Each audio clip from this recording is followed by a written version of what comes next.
나이가 들수록 누구나 한 번쯤은 이런 생각을 하게 됩니다. 나는 나중에 요양원에 가게 될까?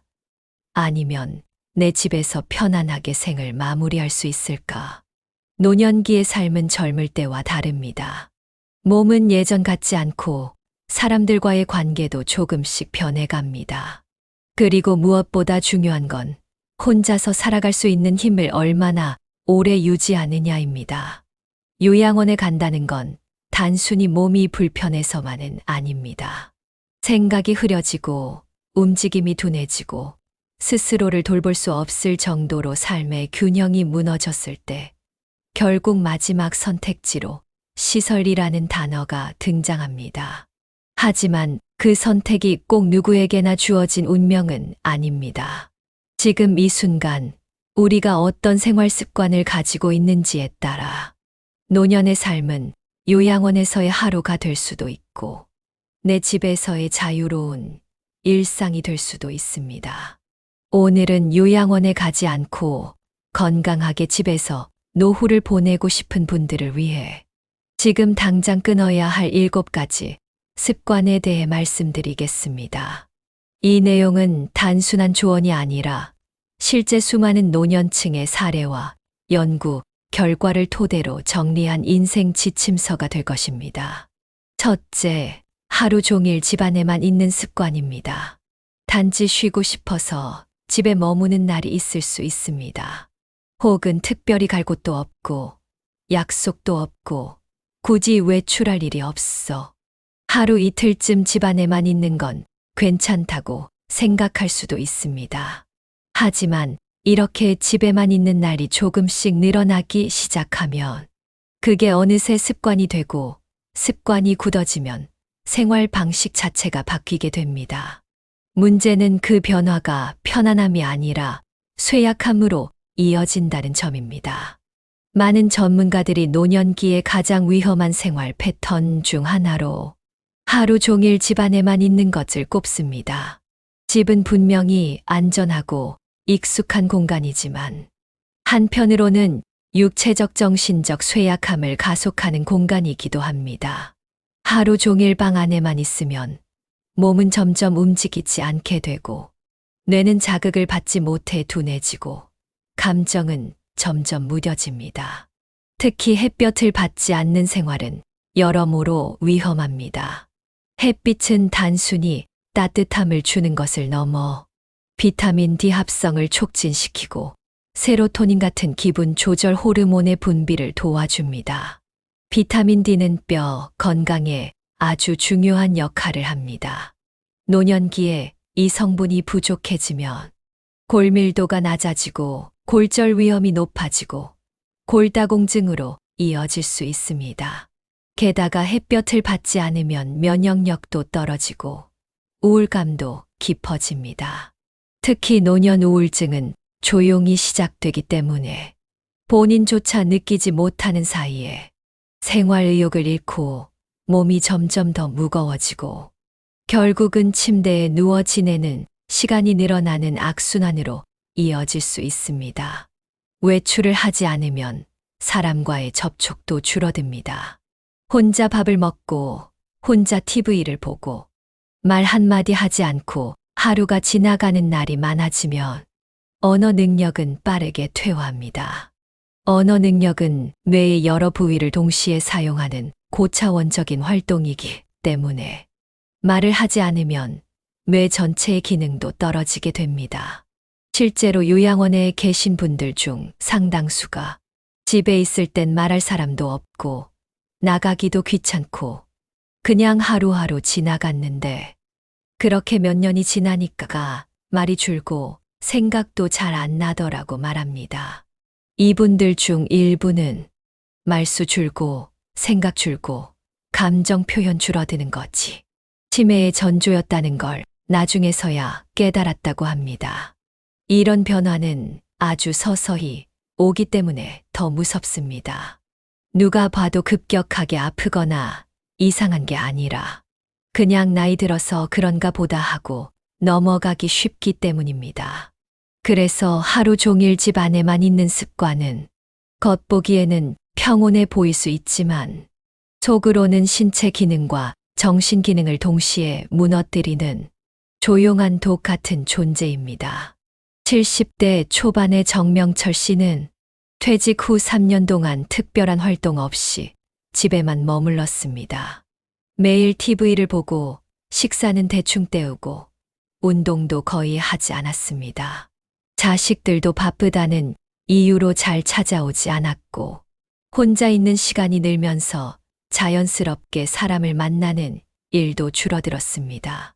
그러던 어느 날 동네 병원에서 치매 초기 진단을 받았고 말수가 줄고 표정이 없어졌다는 말을 들으며 본인도 큰 충격을 받았다고 합니다.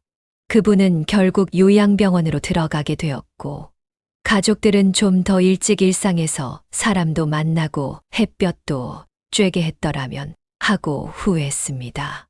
노년기에는 특별한 일을 하지 않더라도 하루에 한 번 잠깐이라도 바깥 공기를 쐬고 햇볕을 받고 사람 얼굴을 보고 누군가와 말을 주고받는 일이 정말 중요합니다.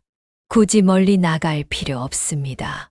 동네 마트를 가거나 공원을 산책하거나 이웃과 인사 몇 마디 나누는 것도 충분합니다. 혹은 노인복지관이나 문화센터 같은 곳에서 가벼운 운동이나 취미 활동을 시작해보는 것도 좋습니다. 누군가 나를 기다리는 곳, 내가 가야 할 이유가 있는 곳이 있다면 사람은 그 이유 하나로도 하루를 활기차게 보낼 수 있습니다. 결국 중요한 건 밖으로 나가는 습관을 만드는 겁니다. 몸이 건강할 때, 마음이 아직 살아있을 때, 내 발로 걷고, 내 눈으로 보고, 내 입으로 말하는 생활을 하루라도 오래 유지하는 것. 그것이 요양원을 멀리하고 집에서 건강하게 사는 가장 기본이자 핵심입니다. 둘째, 누워서 TV만 보는 습관. 오늘은 피곤하니까 그냥 소파에 누워서 TV나 좀 보자. 이런 마음으로 시작된 TV 시청이 어느새 하루의 대부분을 차지하게 된 분들이 많습니다. 소파에 등을 기대고 리모컨 하나로 채널을 이리저리 돌리며 시간을 보내는 모습은 익숙하고 편안할 수 있습니다. 하지만 이 습관이 지속될수록 우리 몸과 뇌는 점점 더 빠른 속도로 약해지고 무기력해집니다.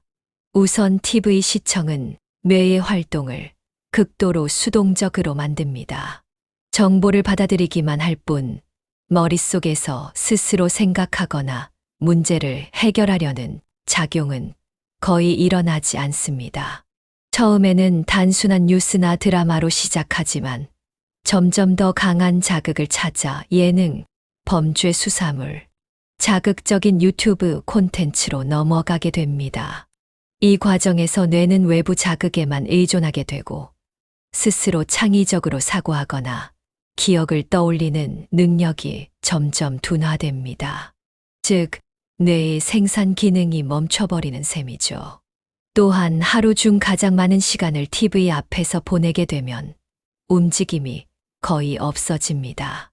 인간의 근육은 사용하지 않으면 빠르게 줄어듭니다. 특히 허벅지와 엉덩이, 허리 근육은 생활 근육이라고 부를 만큼 일상생활의 기본적인 동작인 걷기, 일어나기, 계단 오르기를 가능하게 해주는 중요한 역할을 합니다. 그런데 소파나 침대에서 하루 종일 같은 자세로 있는 습관이 반복되면 이런 근육들이 빠르게 약해지고 체력은 눈에 띄게 떨어지게 됩니다.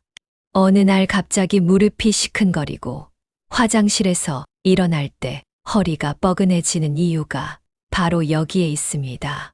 더 큰 문제는 수면의 질입니다.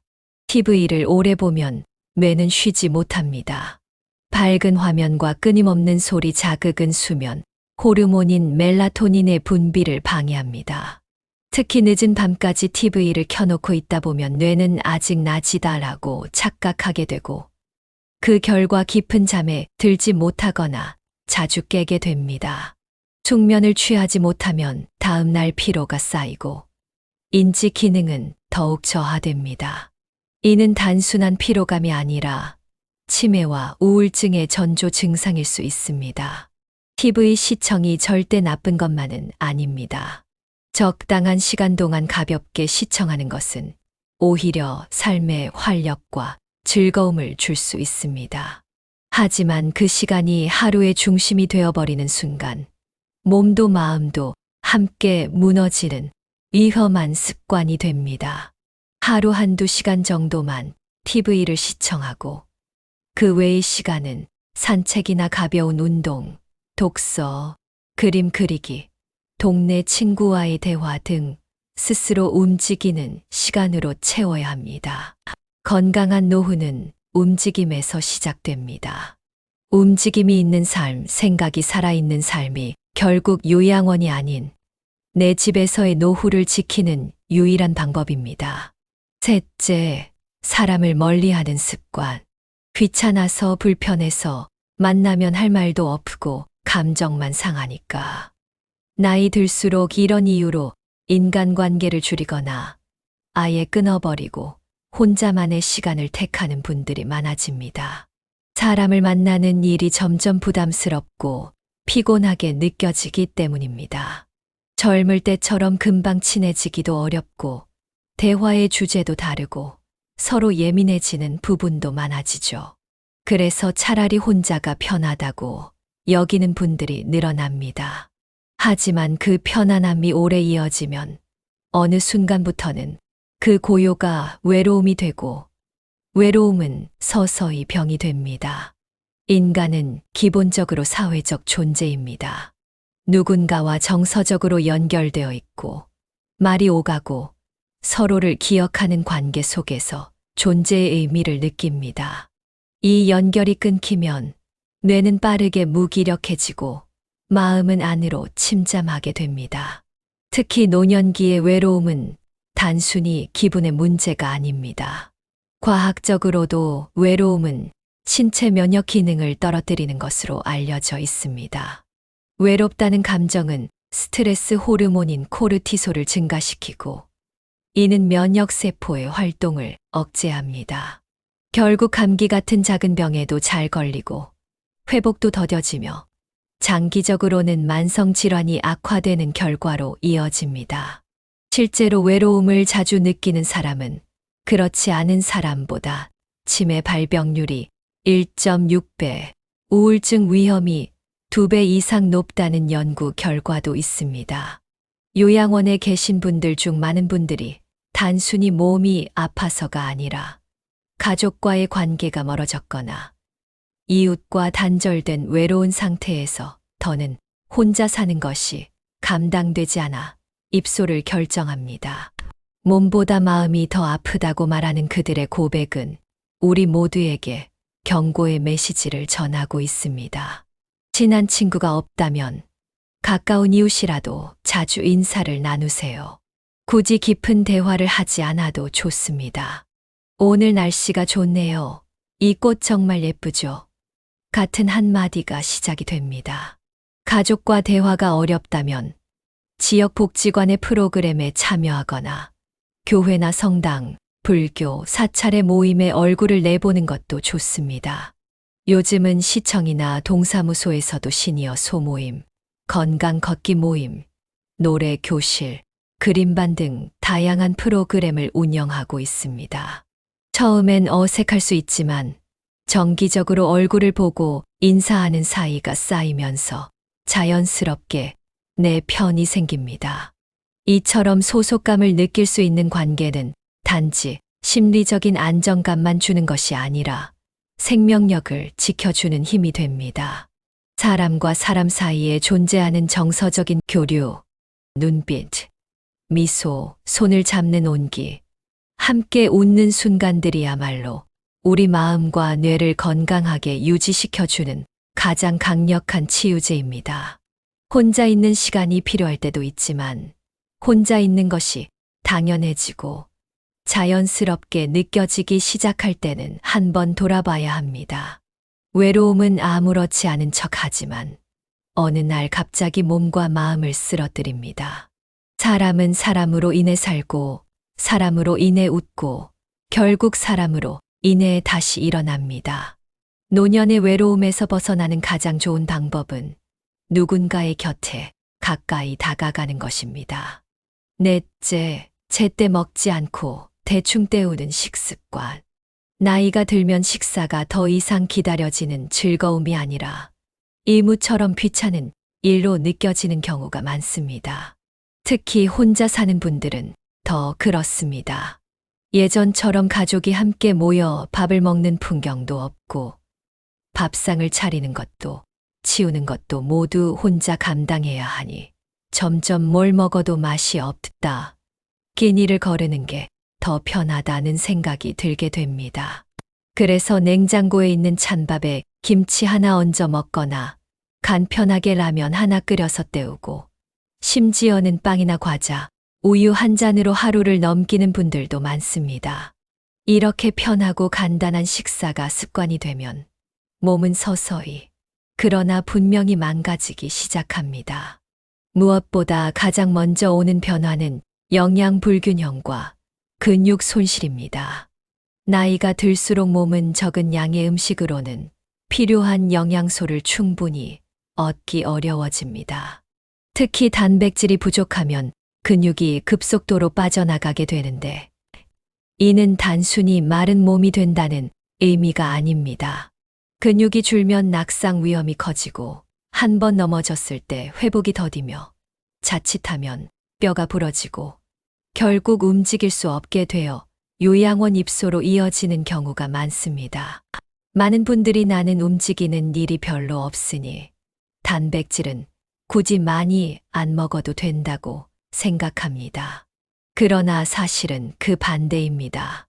움직이지 않을수록 근육이 더 쉽게 빠지기 때문에 노년기에는 오히려 단백질을 더 적극적으로 섭취해야 합니다.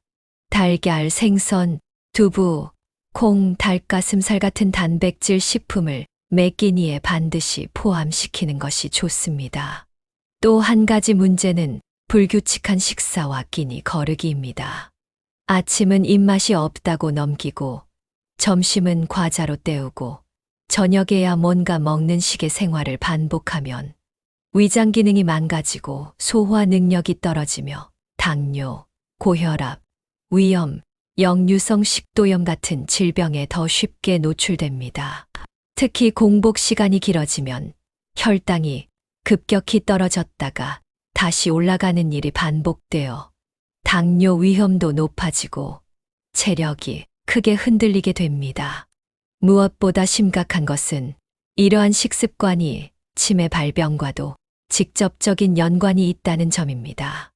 뇌는 오직 포도당만을 에너지원으로 사용하기 때문에 끼니를 제때 챙기지 않으면 뇌세포의 활동이 둔해지고 기억력, 집중력, 판단력 모두 떨어지게 됩니다. 하루 한 끼 혹은 두 끼만 겨우 챙기며 산다면 단순히 기운이 없다는 차원을 넘어 뇌 자체가 서서히 기능을 멈춰가는 신호일 수 있습니다. 그래서 가장 좋은 식습관은 단순합니다. 하루 세 끼를 일정한 시간에 가능하다면 누군가와 함께 영양을 고르게 섭취하는 것. 채소, 단백질, 곡물, 유제품, 과일을 가능한 골고루 꾸준히 섭취해야 합니다. 매일 고기를 먹기 어렵다면 두부나 계란, 콩 요리로 대신할 수 있고 식욕이 없을 땐 죽이나 수프에 다양한 재료를 넣어 간단하면서도 영양이 풍부한 식사를 준비할 수 있습니다. 혼자 밥 차리는 게 무슨 의미가 있나라고 생각할 수 있습니다. 하지만 그 밥 한 끼가 여러분의 뇌를 살리고 근육을 유지시키고 내일을 건강하게 살아가게 만드는 생명줄이 될 수 있습니다. 내가 나를 위해 밥상을 차리는 것은 단순한 식사가 아니라 존엄을 지키는 일입니다. 하루에 단 한 끼라도 정성껏 나를 위하는 마음으로 식사를 하세요. 그 한 끼가 내 몸과 마음을 지키는 가장 확실한 예방약이 될 것입니다. 다섯째, 병원을 미루고 통증을 참는 습관. 몸 어딘가에 불편함이 느껴지는데도 이 정도는 괜찮아. 며칠 지나면 낫겠지 하고 그냥 넘기는 경우 주변에서도 흔히 볼 수 있습니다. 관절이 욱신거리거나 속이 더부룩하고 소화가 잘 안 되거나 가끔 머리가 띵하고 어지러운 증상이 반복돼도 병원 문턱은 쉽게 넘지 못합니다. 특히 노년층에서는 병원을 가는 것 자체를 큰 병에 걸린 것처럼 보이는 일로 여기거나 혹시라도 나쁜 진단을 받을까 두려워 병원 가는 걸 피하는 경우도 많습니다.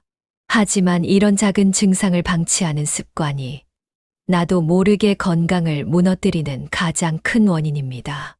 노화가 진행될수록 우리 몸의 경고 신호는 점점 더 미약하게 나타나며 큰 병일수록 초기에는 애매한 통증이나 가벼운 불편감으로 나타나는 경우가 많습니다. 예를 들어 치매는 기억력이 갑자기 완전히 사라지는 병이 아니라 처음에는 어제 뭐 먹었지, 물건을 어디에 뒀지 같은 사소한 일들을 자꾸 깜빡이는 것으로 시작됩니다. 파킨슨병은 손이 떨리거나 걸음걸이가 느려지는 증상으로 서서히 진행되며 처음에는 단순히 노화 때문이겠지 하고 넘기기 쉽습니다. 또 뇌졸중이나 심장질환도 초기에는 가벼운 어지럼증, 팔 저림, 가슴이 조이는 듯한 느낌 정도로 나타나다가 어느 날 갑자기 쓰러지며 심각한 후유증을 남깁니다. 문제는 이렇게 한 번 무너진 건강은 회복이 어렵고 결국 스스로 일상생활을 유지할 수 없는 상태가 되면서 요양원에 입소하게 되는 경우가 많다는 사실입니다. 건강검진이나 기초적인 혈압-혈당 체크조차 오랫동안 하지 않으면 본인도 모르게 고혈압이나 당뇨가 진행되고 이미 장기 손상이 시작된 이후에야 뒤늦게 병원을 찾는 경우도 있습니다. 많은 분들이 병원에 가는 것을 치료의 장소로만 생각합니다. 하지만 병원은 예방을 위한 장소이기도 합니다. 정기적인 건강검진은 단순히 수치를 확인하는 것이 아니라 내 몸이 보내는 미세한 신호들을 읽고 앞으로 어떤 질병이 올 수 있는지 미리 경고해주는 장치입니다. 특히 60대 이후에는 1년에 한 번 혹은 6개월마다 기본 검진과 혈압, 혈당, 콜레스테롤 수치를 체크하는 것이 매우 중요합니다. 또 한 가지 중요한 점은 통증이나 불편함을 참는 습관이 고통을 덜어주는 것처럼 느껴지지만 사실은 몸을 더 힘들게 만드는 일이라는 겁니다. 통증은 단순히 불편한 것이 아니라 내 몸의 어떤 부위가 지금 위협을 받고 있다는 강력한 경고입니다. 그 경고를 무시하면 상황은 점점 악화되고 나중에는 더 고통스럽고 복잡한 치료가 필요해집니다. 예를 들어 무릎이 아프다고 진통제를 먹으며 몇 달을 버티다 보면 관절 연골이 더 심하게 손상되어 결국 인공관절 수술을 받아야 하는 경우도 생깁니다. 속이 불편하다고 소화제만 먹으며 넘기다 보면 위염이나 장염이 암으로 발전하는 일도 있습니다. 가벼운 손저림이나 발의 감각 저하가 단순한 피로가 아니라 당뇨 합병증이나 말초신경 질환의 신호일 수도 있는 겁니다. 결국 에이, 이 정도야 괜찮겠지라는 말 한마디가 내 건강의 방향을 완전히 바꾸어 버릴 수 있습니다. 그래서 우리는 이제부터는 이렇게 말해야 합니다. 확인해보자. 괜찮다는 말을 의사에게 듣자. 이 작은 태도의 차이가 요양원이 아니라 내 집에서 내 삶을 스스로 돌보며 오래 살 수 있는 열쇠가 됩니다. 병원은 무서운 곳이 아니라 내 몸을 이해하고 지키는 동반자입니다. 병이 깊어져 병원을 찾기보다 병이 생기기 전에 병원을 찾는 사람, 그 사람이 결국 건강하게 오래 사는 사람입니다. 6째, 손 쓰는 일을 멀리하는 습관. 나이가 들면 손을 움직이는 일이 점점 귀찮아집니다. 예전에는 매일 하던 요리도 이제는 배달 음식을 시켜 먹거나 간단한 인스턴트 식품으로 때우는 날이 많아집니다. 손바느질이나 자수 같은 세심한 손일도 더 이상 흥미를 느끼지 못하고 설거지처럼 반복되는 일은 가능한 한 최소한으로 줄이고 싶어집니다. 심지어 누군가 편하게 타이핑을 해주거나 음성으로 메모를 남길 수 있는 시대가 되면서 글씨를 손으로 써보는 일조차 점점 멀어지는 사람들이 많습니다. 그런데 바로 이처럼 손을 안 쓰는 생활이 노화를 앞당기고 인지 기능을 급격히 떨어뜨리는 가장 큰 원인 중 하나라는 사실 알고 계셨나요? 우리의 손, 특히 손가락은 뇌와 매우 밀접한 신경으로 연결되어 있는 부위입니다. 우리가 손을 섬세하게 움직일 때마다 뇌는 끊임없이 신호를 주고받으며 활성화됩니다. 그래서 실제로 손을 자주 사용하는 사람일수록 뇌 기능이 더 오래 유지되고 치매 발병률도 낮은 경향을 보인다는 연구 결과들이 많이 나와 있습니다. 실제로 일본에서는 손을 쓰는 일을 중심으로 한 노인 치매 예방 프로그램이 굉장히 체계적으로 운영되고 있습니다. 어르신들에게 매일 색칠 공부, 손으로 만드는 공예, 작은 정원 손질 등을 권하면서 손을 움직이는 자극이 곧 뇌 건강의 핵심이라는 점을 강조합니다. 놀랍게도 이런 단순한 활동만으로도 기억력과 집중력이 크게 향상되는 사례들이 보고되고 있습니다. 그럼 반대로 손을 거의 쓰지 않으면 어떻게 될까요? 요양원에 입소한 어르신들 중 많은 분들이 입소 초기에 비교적 또렷했던 정신 상태가 단기간에 급격히 무뎌지는 현상을 경험합니다. 그 이유 중 하나가 바로 손을 안 쓰게 되는 생활 때문입니다. 음식은 누군가 떠먹여주고, 방 정리도 직원이 대신 해주고, 옷도 다 입혀주고 벗겨주니 손이 할 일이 점점 사라지는 겁니다. 손이 멈추면 뇌도 함께 멈추기 시작합니다. 사실 손을 쓰는 일은 단순히 움직임에 그치지 않습니다. 오감 자극, 창의력 발달, 집중력 강화, 문제 해결 능력 유지라는 놀라운 부가 효과가 따라옵니다.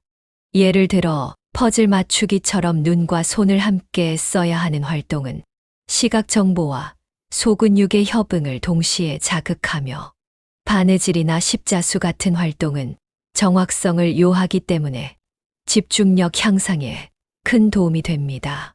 정원 가꾸기는 식물과 흙의 감촉, 햇살과 바람의 온도, 그리고 작은 손놀림 하나하나가 뇌에 다양하고 풍부한 자극을 주는 최고의 활동입니다.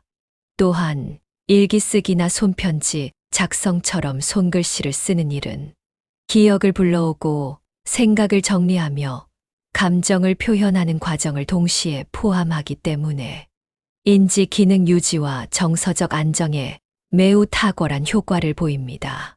최근 연구에서는 하루에 단 10분간 손글씨를 쓰는 것만으로도 우울감을 낮추고 뇌의 특정 부위를 활성화시킨다는 결과가 나올 정도입니다. 그렇다면 지금부터 우리가 무엇을 할 수 있을까요? 거창한 걸 할 필요는 없습니다. 먼저 오늘 저녁 반찬 하나를 직접 만들어 보는 것부터 시작해도 좋습니다. 김치통 뚜껑을 열고 재료를 썰고 프라이팬을 흔드는 작은 동작들만으로도 우리 손과 뇌는 깨어납니다. 화분 하나를 작은 스푼으로 뒤적이고 마른 잎을 손으로 떼어내는 것도 훌륭한 자극입니다. 마트에서 장을 볼 때도 배달앱이 아니라 직접 장바구니를 들고 가서 물건을 고르고 계산하는 일이 생각보다 뇌와 손에 훨씬 좋은 운동이 됩니다. 이런 활동을 매일 10분, 15분씩이라도 꾸준히 하다 보면 자연스럽게 손의 감각이 살아나고 뇌의 기능도 선명하게 되살아나는 경험을 하게 됩니다. 손을 쓰는 일은 단순한 집안일이 아니라 내 삶을 내 손으로 지키는 가장 현실적인 방법입니다. 그러니 이제부터는 손을 귀찮게 생각하지 마세요. 귀찮다고 미룬 그 일이 사실은 당신을 요양원으로부터 멀어지게 하는 가장 좋은 운동일지도 모릅니다. 일곱째, 이 나이에 뭘 하며 삶의 의미를 놓아버리는 습관. 나이가 들수록 자주 듣게 되는 말이 있습니다. 이제 뭐 할 게 있겠어. 이 나이에 뭘 새로 배워. 그냥 조용히 살다 가는 거지 뭐. 처음에는 그냥 무심코 한 말 같지만 이 말 속에는 삶에 대한 기대와 가능성을 스스로 꺼버리는 무서운 감정이 숨어 있습니다. 그게 바로 자포자기입니다. 몸은 아직 충분히 움직일 수 있는데 마음이 먼저 앉아버립니다. 음식을 먹어도 맛을 모르고 사람들과 있어도 말수가 줄고 일찍 잠자리에 들어도 뒤척이기만 하다 아침을 맞이하게 됩니다. 이렇게 마음이 점점 식어갈 때 우리는 서서히 살아있는 것처럼 보이지만 살아있지 않은 삶으로 들어가게 되는 겁니다. 사람은 의미가 있어야 살아갑니다. 크고 대단한 목표가 아니어도 좋습니다. 내일은 누굴 만나지? 오늘은 마당 청소를 좀 해볼까? 다음 주에는 봄나무를 사러 가야겠다. 이런 소소한 계획과 기대가 사람을 살아 움직이게 합니다. 80대의 김희순 할머니는 아침마다 가게 앞을 청소하는 일을 30년 넘게 하고 계십니다. 그분이 하는 일은 단지 빗자루로 몇 번 쓸고 물을 뿌리는 것뿐이지만 그 하루의 시작이 그분에게는 삶의 의미요, 존재의 이유라고 하셨습니다. 내가 안 하면 이 거리가 더러워지잖아. 내가 할 수 있는 일은 아직 있어. 이 말씀 한마디가 그분을 병원 대신 거리로, 요양원 대신 집으로 이끌어준 힘이었습니다. 반대로 삶의 의미를 부여하지 않으면 몸은 눈에 띄게 쇠약해집니다. 의욕이 사라지면 식욕도 줄고 면역력도 떨어지며 수면의 질도 나빠지고 나중에는 걷는 속도까지 현저히 느려지게 됩니다. 걸음이 느려진다는 건 단순히 다리가 불편해서가 아니라 급할 게 없다, 가고 싶은데도 없다는 무의식적인 감정이 행동에 반영된 결과이기도 합니다. 이런 무기력은 곧 질병으로 이어집니다. 몸과 마음은 분리되어 있지 않기 때문입니다. 특히 우울감과 무기력은 치매 발병률을 높이고 전체적인 건강을 급속도로 악화시키는 주범입니다. 결국 그런 분들은 건강이 급격히 나빠져서 자신의 의지와 상관없이 요양원에 입소하게 되는 경우가 많습니다. 하지만 반대로 하루하루의 작고 소소한 의미를 두고 살아가는 사람들은 나이가 아무리 많아도 놀라운 회복력과 생기를 보여줍니다. 90대의 이병철 할아버지는 매일 손으로 신문 기사를 오려 붙이는 스크랩북을 만들며 지내십니다. 그분에게는 이 스크랩북이 단순한 기록이 아니라 내가 세상과 연결되어 있다는 증거라고 하셨습니다. 또 어떤 분은 혼자 사는 것이 외롭지 않냐는 질문에 이렇게 답했습니다. 나는 나와 약속이 많아. 오늘은 책 읽는 날이고 내일은 꽃시장 가는 날이거든.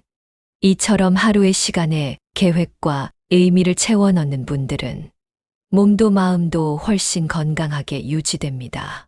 삶의 의미는 절대 거창할 필요 없습니다. 내가 좋아하는 음악 듣기, 예전 사진 정리하면서 추억 떠올리기, 동네 아이들에게 직접 만든 간식 나눠주기, 정해진 시간에 커피 한 잔 내리는 일상, 마음속 이야기를 글로 적어보는 습관. 이런 일들이 쌓이면 어느새 삶 전체가 다시 살아나게 됩니다. 이 나이에 뭘이라는 말은 사실 가장 위험한 자기 암시입니다. 그 말을 반복하면 할수록 스스로에게 삶의 문을 닫는 셈이 되기 때문입니다. 이제 이렇게 바꿔보세요. 지금이 가장 좋은 나이. 내일은 오늘보다 더 의미 있는 하루가 될 거야. 이런 생각이 들기 시작하면 몸도 살아 움직이고 마음도 다시 피어오르기 시작합니다. 요양원에 가지 않기 위한 방법은 멀리 있지 않습니다. 삶의 의미를 다시 붙잡는 것. 그것이 당신을 다시 집으로, 그리고 당신의 삶으로 되돌려줄 가장 강력한 힘이 되어줄 겁니다. 요양원은 누구나 가는 곳이 아닙니다. 그곳에 가느냐, 가지 않느냐는 운명이나 나이가 아니라 지금 내가 어떻게 살고 있느냐에 달려 있습니다. 오늘 말씀드린 7가지 습관은 지금이라도 바꾸면 늦지 않습니다. 우리의 뇌, 몸, 마음은 생각보다 훨씬 강하고 회복력도 있습니다. 지금 이 순간 내 삶을 되돌아보고 바꿀 수 있는 것부터 하나씩 바꿔보세요. 노후는 준비하는 사람에게만 조용하고 건강한 평화를 선물합니다. 이상으로 오늘의 영상을 마치겠습니다. 우리 구독자분들이 현명한 인생을 살아가실 수 있도록 다음에도 유익한 내용으로 찾아뵙겠습니다. 감사합니다.